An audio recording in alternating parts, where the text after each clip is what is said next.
will go into our graves, but Quran will intercede. Just like fasting will intercede on behalf of the person, in the same manner, Quran will be our companion, our children's companion. And, because of your child memorizing the Quran, Allah will honor you with that garment on the Day of Judgment, the garment of honor, right? The crown of Nur, which is brighter than the sun, right? So we're not doing it out of competition, or we're not doing it to boast in the community that, my son or my daughter has memorized the Quran, but we're doing it purely and solely for the pleasure of Allah subhanahu wa ta'ala. This is known as ikhlas and sincerity is a first step towards the success of any deed that we do in Islam, whether it's donation, whether it's memorization, whether it's implementation in our lives, any action that we do.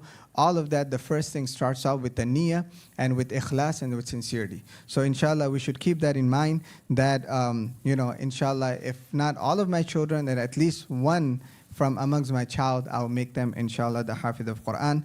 And I also want to mention that we as parents were very blessed living in this part of the world, and in this community and in this region and in this environment that we are in.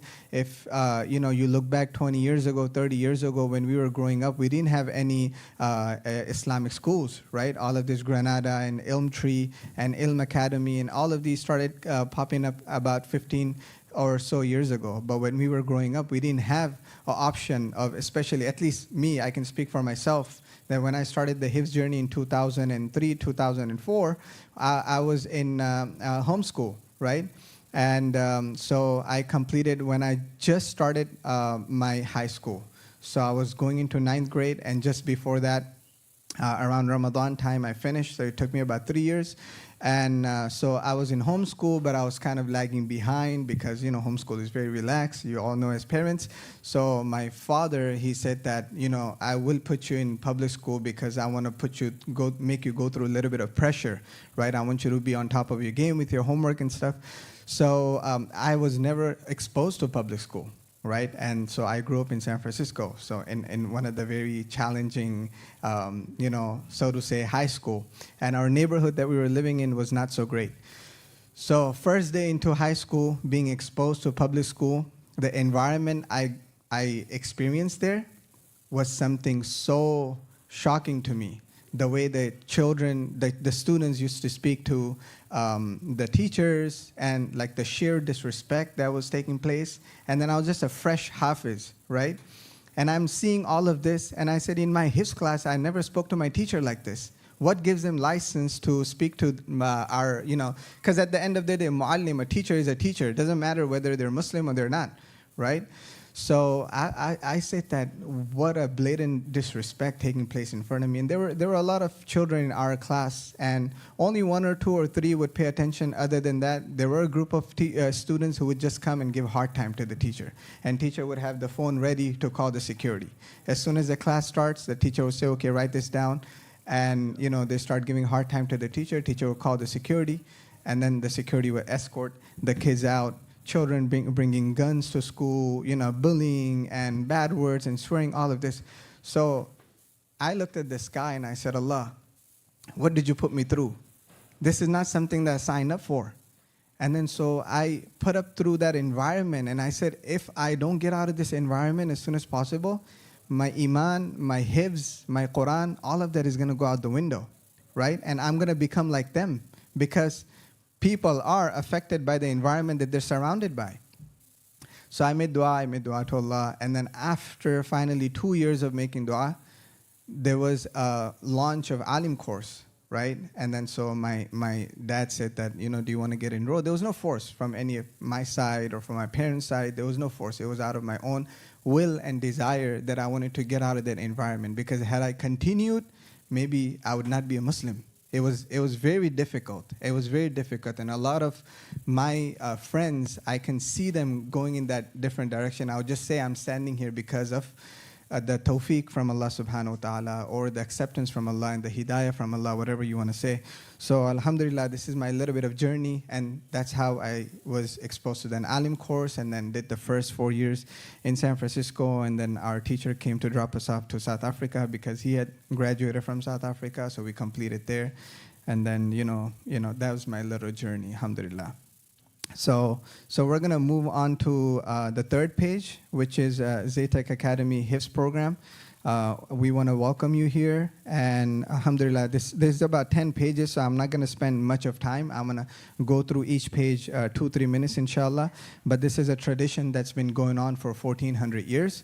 And I want to let you know that when you are preserving Quran, or when your children are preserving Quran, Allah is preserving your children. It goes both ways. Inna nahnu nazzalna dhikra wa inna lahu lahafidhun. Allah says that we are the ones who send down this revelation, and we are the ones who have created people to preserve the revelation. So basically, your child is part of preservation of revelation. That revelation which is divine. It's not handwritten. It's not human written. It is divine. It's sent from Allah subhanahu wa ta'ala. And your child is part of the preservation of the revelation which was sent down from above the 7 heavens through Prophet sallallahu alaihi wasallam, through Angel Jibreel alayhi salatu wasalam, and through the tradition of our children. So, and memorization. So what I want to mention is that as your child is memorizing the Quran, know that Quran is also protecting your child. You are protecting the word of Allah. The Quran is protecting your child as well. And it will not protect you in this dunya, but it will protect you in akhirah, in your grave, and inshallah, that journey that will, inshallah, we will embark on. And through the barakah of the Quran, we will see success in our lives, success in our secular education, success in good job, success in respecting parents, and manifestation of knowing from right and wrong, from halal, from haram, from tayyib, from khabith, from jais, from najais. All of these manifestation that your child will experience will be because of the barakah of memorization of the Quran. Right? And most importantly, when you move on from this world, then your child will come and will make dua for you at your graveside. They will read for you, because today, even children are our children, but their life is so fast-paced that no sooner you bury somebody, you know what happens? Then they get busy in their lives. 6 months of making dua, a year of making dua. For how long are they gonna, pray for us or make dua for us? But inshallah, this Quran is gonna remind them that, hey, my father did so much ihsan on me, so let me reciprocate that back, inshallah. So we're gonna move on to the next page. Admission policy, policies and procedure. Inshallah, this is not so for you guys, but anybody who's interested in joining the Hifdh class. We go through evaluation procedure, and that evaluation procedure basically looks at the fluency of recitation of the Quran. So we kind of put a timer on how long does it take for a child to read one page from the Quran, how many mistakes do they make, are those minor mistakes or major mistakes. All of these things we evaluate, right, based on their fluency of recitation. And also, we also ask anybody who's interested in joining the Hifdh class, we ask the parents to at least make an effort on giving a head start to the child. Right? So we don't want them to come to the Hifdh class and say, my child doesn't even know how to read the Quran, or my child has not memorized even the small surahs. No, we want to make sure that the child has some sort of the head start in terms of fluency, in terms of tajweed, ikhfa, ghunna, idhar. These are 4 basic, rules of tajweed that they should be exposed to, and they should know at the back of their hand, what does ikhfa, izhar, ghunna, all of this mean. This is called a basic exposure to start memorizing the Quran, inshallah. And so this is what it is. And also, we also ask the child to at least have at least half of 30th juz memorized. This is part of having a head start. If they memorize the entire 30th juz, mashallah, then when they enroll in Hifdh class, then we will put them from juz 29th and onwards. So this is the admission policy and procedure. Attendance and punctuality. We ask the parents to, inshallah, be on time. The class is going to start at 7:45.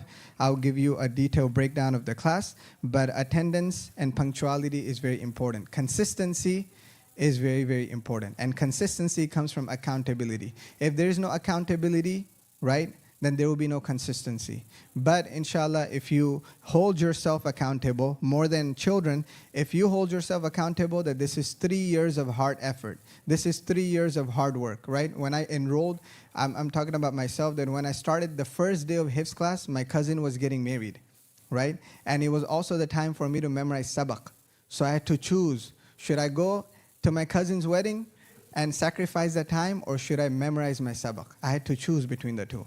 And my father told me that, look, you have taken on this journey, 3 years of sacrifice. You're going to have a lot of weddings in between, a lot of weekends, a lot of playtime, cousins coming over, friends coming over. Sacrifice all of that, or at least be careful for the next 3-4 years until your journey of Hifdh is completed. And then you have your entire life to play. So I was very sad. I was very upset. I couldn't go to that wedding. Why? Because I had to memorize the Quran. But now when I look back, it pays off, right? Because if you start, being, relaxed about it, then it's just one wedding is going to lead to the other wedding. One weekend play is going to lead to another weekend play, so on and so forth. And it's just, that accountability is not there. So what I mean is that consistency comes from accountability. So please be consistent in your child's journey of Hifdh. Hifdh rules. To uphold the standards of excellence in Hifdh program at Zaytech Academy, all students are expected to adhere to the following rules. Students must have their own personal copy of the Quran and use the same mushaf throughout the entire program. If they don't have mushaf, we will give mushaf. But if they're already used to reading in one mushaf, then we will not force them to change the mushaf. They can continue into the Quran that they're used to. The students are required to memorize their daily lesson independently or with the assistance of a teacher or guardian every day. The minimum daily memorization requirement is 3 lines. There is no upper limit. Students may memorize as long as they're able to retain it. So there is no maximum. Your child can memorize half a page, 1 page, 2 pages, as long as they can retain it, right? Minimum, we put minimum 3 lines, but please don't look at 3 lines and only memorize 3 lines. Right, because we also want to finish as quick as possible. So 3 lines is not going to get us anywhere. So please push your child to do at least 6 lines or at least 8 lines of daily memorization if they don't have a head start, if they have a head start. But if they don't have a head start, then somewhere around 3 lines to 5 lines is a good head start as a beginner. But then you want to build on it, inshallah. If a student is unable to complete their memorization, they must provide a valid excuse. So every day they're supposed to memorize at home and bring that sabak, that memorization. If they're not able to, then they must provide a valid excuse. And if there's no sabak taking place for 3 days, there's no memorization, then a parent will be contacted. Students must apply proper tajweed rules for both during home practice and in class. Memorization without tajweed is going to create extra effort. We want to make sure that if we're on the journey of memorization of the Quran, we want to do it properly. Properly means with tajweed, right? A basic tajweed, ikhfa, gunna, idhar, mad, all of that. That's what makes Quran beautiful. That's what makes Quran enjoyable. That's what makes Quran purposeful, right? And if there is no tajweed, there is no beauty in listening, in reciting, and in understanding the Quran. So students must recite the Quran out loud or at a moderate pace with the correct tajweed for optimal memorization and retention. So we want to make sure that when we recite the Quran, it's not too fast that we're not understanding anything, and it's not too slow that we get bored. So it should be, inshallah, at a moderate pace, but loudly. And have your child sit in a room without any distraction, without any device, without any TV, without any video games. Have them sit in a place and give them a target that you got 1 hour in this room. I want you to come back after 1 hour with this much of memorization, right? You can't just put them in a room and expect that they're going to, memorize on their own. From time to time, you should also supervise the child as well. You should see if the child is reading. And if they're reading, are they reading mumbling through their lips, or are they actually reading out loud? Because chances are, any surah that they're memorizing, you probably have memorized a surah. If they're memorizing Amma yatasa'alun anin naba'il azim, and they're reading loudly and then they make a mistake, you will correct them because you probably already have memorized a surah. Right? So there's a lot of benefit in reading loudly, memorizing loudly, practicing loudly so that they don't get bored, they don't fall asleep, all the body sensors are activated, right? And it goes, that new memorization goes in the temporary memory, and then muraja, revision, goes into the permanent memory, inshallah, which I will come to later on. Zidan, if you can please close the door, inshallah, because I'm trying to go through as fast as possible. We have Maghrib Salah in a few minutes. Students are going to come at 7:45, inshallah. And okay, that's for on the next page. Hifdh journey. We're talking about Hifdh journey. So the Hifdh program at Zaytech Academy is structured to be completed over the course of 4 years. The students are expected to achieve the following memorization milestone each academic year. So the first year, A beginner child should memorize from 38 juz all the way to 27 juz. That's 4 juz. That is a good head start. But if anybody does more than 27 juz, like they end up at 25, 24, 23, Surah Yasin, all of that, mashallah, that's great. That's extra. That's bonus. But the first year, your child should be from 38 juz, should have memorized from 38 juz all the way to 27 juz. And same thing, second year, 26 juz to 21st juz. The third year, 28 juz to 13 juz, and on the fourth year from 12 juz to 4 juz. So we average about 7 juz, 7 ajza for the entire year. You have 12 months, but then you minus 2 months of June and July, and then November break, December break, weekend break, long break, 14, federal holidays, all of these things, you minus all of that out, you're basically left with probably 9 months of actual classwork. And of 9 months of actual classwork, if you give them the target of memorizing 7 ajza for the whole year, so that means they basically have 9 or 10 months and they have 7 juz. That means that they're memorizing 1 juz every 40 days or so. 35 to 40 days, because after each juz, they also have a juz evaluation. It's not like they memorize a juz and then they move on to the next juz. No, they have 2-3 days of break in between so that they can focus on the juz. Daily class timings, 7:45 to 8:15 will be the practice of new memorization. So Sheikh Zakaria is going to be here, and he's going to supervise the students from 7:45 to 8:15. I'll come in around 8 o'clock. And then we will have 8:15 to 8:30 group morning dhikr. So group morning dhikr assembly will include roll calls, dhikr assembly, and also some of the tarbiyah sessions and lessons, inshallah. And 8:30 to 9:15 will be the recitation of recite new memorization to the teacher. So from 7:45 to 8:15, they're going to be practicing their sabak, and from 8:30 to 9:15, they're going to recite the new lesson to me, or teacher Banan. And from 9:15 to 10:15, they will recite the first revision, which is the 5 most recent pages, and from 10:15 to 11:15, they will recite the second revision, which is also 5 pages, inshallah.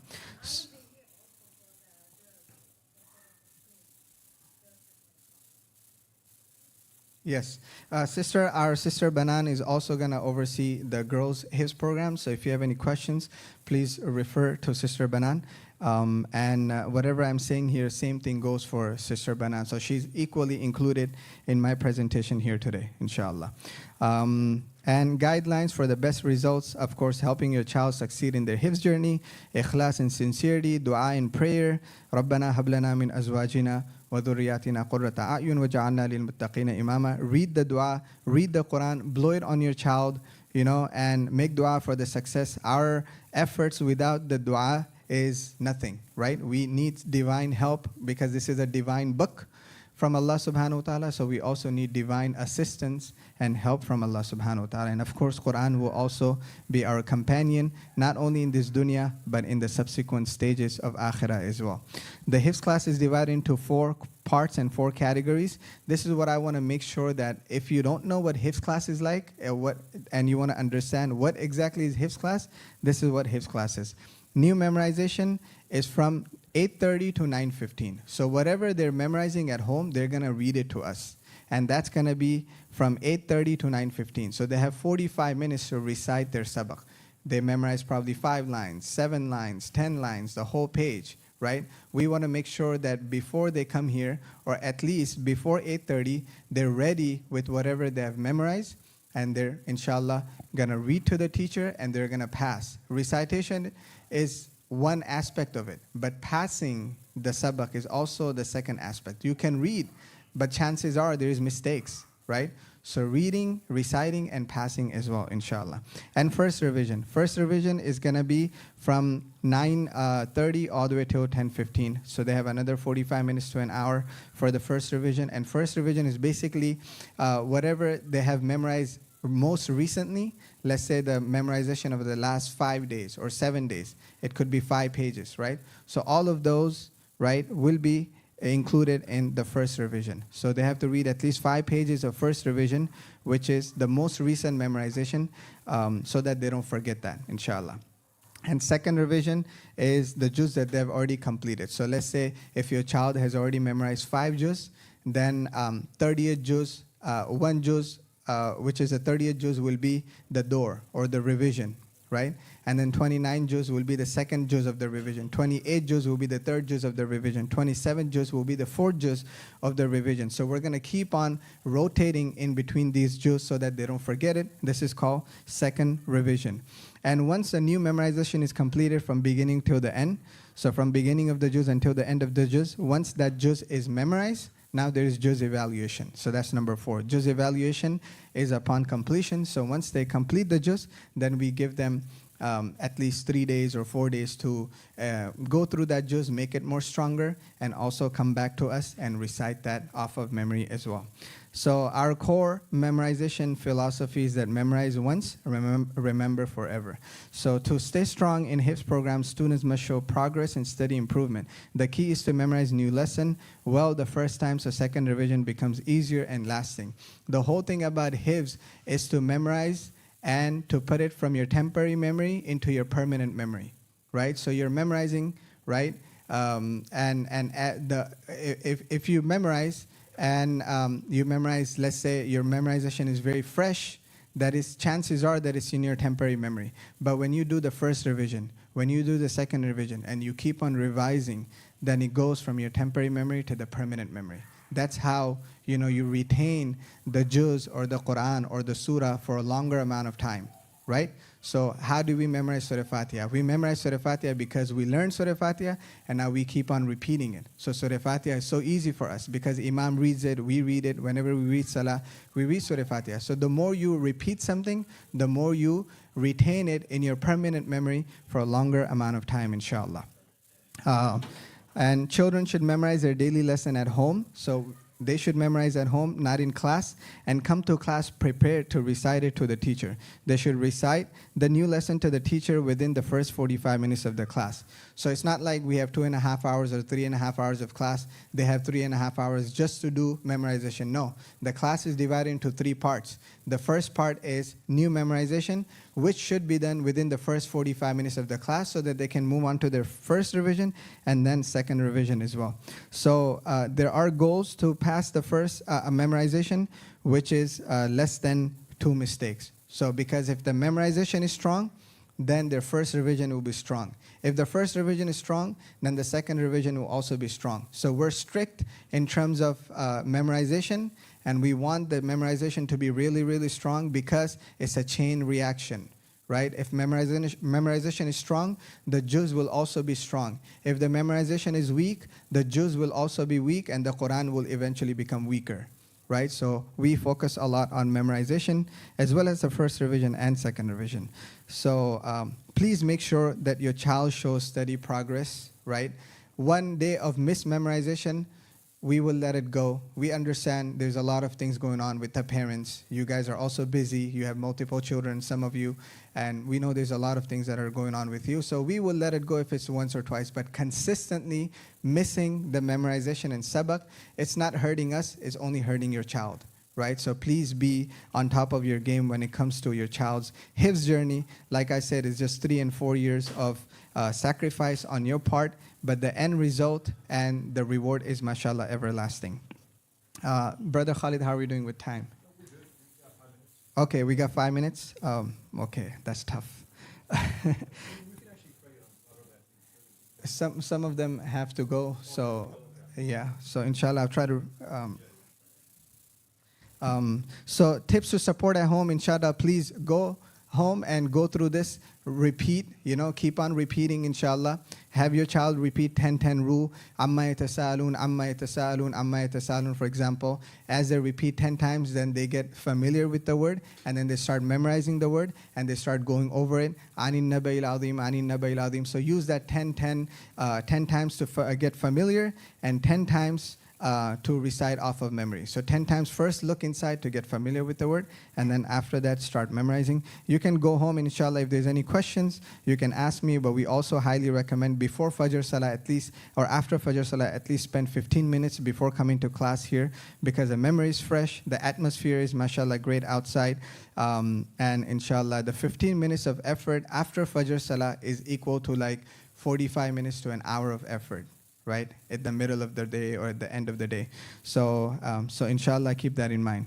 And first revision is 4 or 5 most recent pages. So inshallah, you can go through that. Second revision, weekly juz system. So let's say, for example, your child has memorized 4 juz. We want to make sure that they don't forget the 30th juz or 29 or 28 or 27. This is all part of their second revision. So what we did was, for the 30th juz, we have divided to make sure that the juz is finished from beginning to the end, because each juz has 20 pages. So they're going to do 5 pages on Monday, 5 pages on Tuesday, 5 pages on Wednesday, 5 pages on Thursday.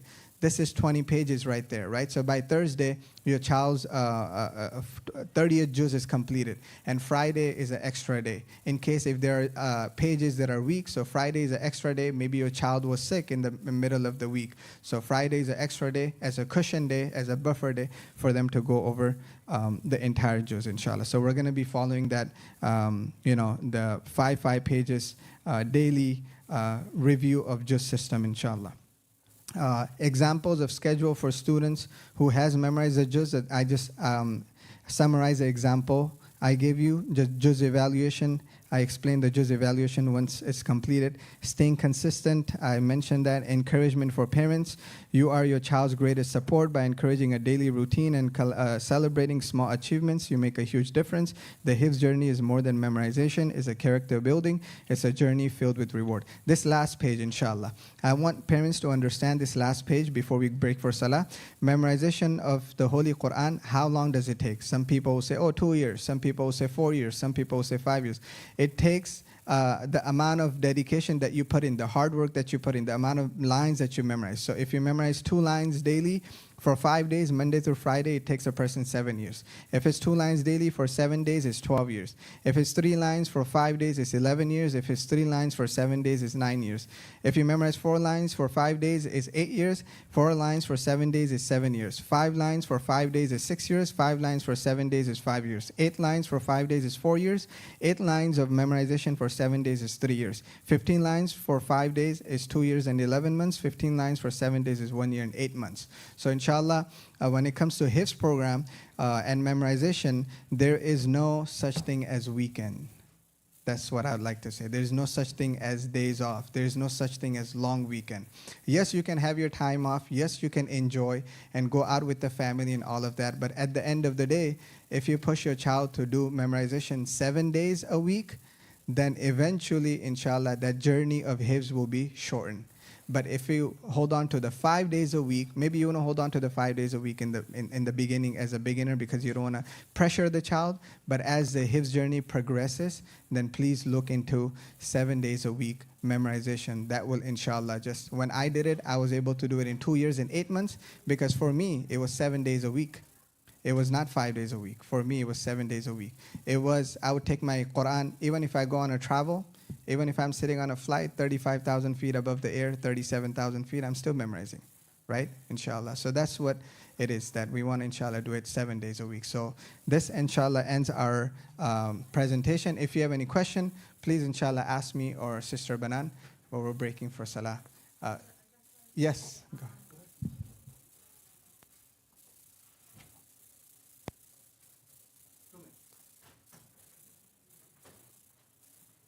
Assalamu alaikum, everyone.